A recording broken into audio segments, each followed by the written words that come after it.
One of the most common things we've heard about police reform through the years is de-escalation training. Minnesota's crisis intervention team is responsible for teaching officers to do just that. WCCO's Christiane Cordero got a closer look into how it works and who it best works for. If all goes well at crisis intervention training, it won't feel like training at all. This is what moderate psychosis looks like, reenacted with real actors pre-pandemic. Officers de-escalate using tools from a week's worth of class. The key, a part of the brain that psychologist Dr. Bravada Garrett Akinsanya says helps you think clearly, despite what's at stake. Part of our brain called the prefrontal cortex. That part of our brain helps us do executive functioning or problem solving. The alternative is a potentially dangerous fight, flight, or freeze situation, whether a call starts out as a crisis or turns into one. It's you pull somebody over for a speeding ticket and they're irritated, and now you de-escalate that. So it becomes part of the way you do your job every day, all day, not just when a crisis call comes out. Michael Peterson co-founded the Minnesota Crisis Intervention Team in 2005. The majority of departments in the metro area require the 40-hour course. Among those who have used CIT training to help lower their use of force numbers, the Dakota County Sheriff's Office. Now, one of the examples is getting down on someone's level.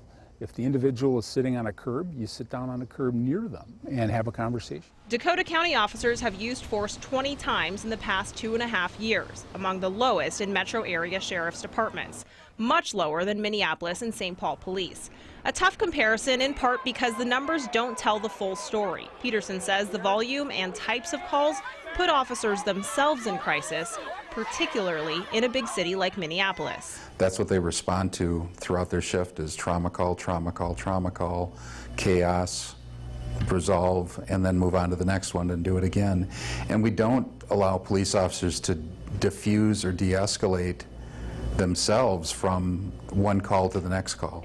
Dr. B, whose clients include some Minneapolis police officers, says that repeated trauma would force anyone back into instinct, which can manifest in dehumanization, violence, and/or racism. How do you fix that? How do you get somebody to stop being racist? And perhaps they are somebody who doesn't even think they're racist. Most of the racism today is among people who don't believe that they're racist.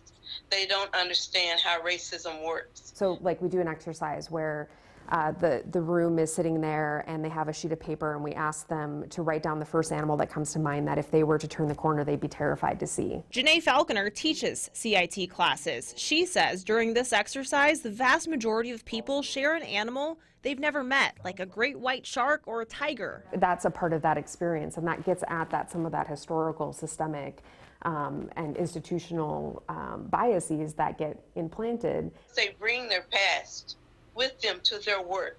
All of us do. All of us do. Today, as Minnesota discusses what reform should look like, the House and the Senate have given crisis intervention a closer look. For Dr. B, change starts with addressing individual crises. That component of normalizing help seeking in police officers is really critically important and overdue. As part of the overall conversation. We want to be at the table and we're ready to, bring it on. Let's reform. Again, we work for the people and the people get to tell us what they want. Sheriff Tim Leslie's department will be the new home of Minnesota's crisis intervention team right here off of US 52 and Concord in Inver Grove Heights. The Smart Center is expected to cost $13 million and be done this time next year. In Inver Grove Heights, I'm Christiane Cordero, WCCO 4 News.